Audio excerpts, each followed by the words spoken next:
Ako talaga naniniwala ako na mas importante yung mga salitang pipiliin kita bukod sa mga salitang mahal kita. Kasi hindi naman araw-araw parang mahal mo yung tao. Lalo na kapag magkaaway kayo.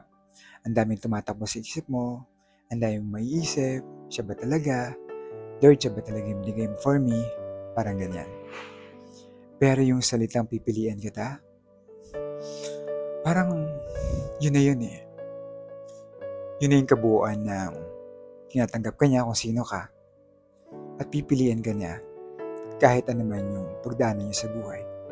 So for me, mas masarap para sa akin yung sabihan ka ng taong mahal mo na pipiliin kita. Kasi love is not just about the feeling.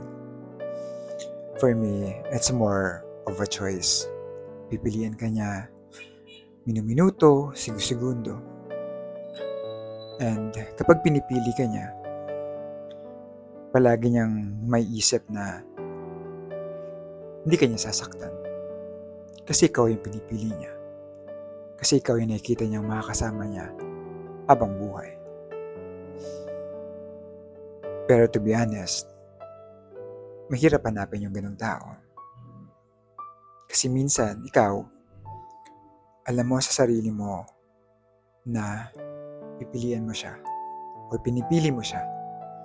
Pero siya, kapag tinanong mo, sasagutin ka na, mahal kita. Pero wala yung mga salitang pinipili kita. Diba? Pero syempre, opinion ko lang to.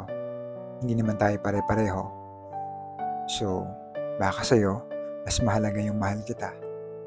Pero para sa akin, mas gusto kong marinig na pipiliin kita. Pipiliin kita sa araw-araw. Minuminuto, segundo. Diba? Grabe.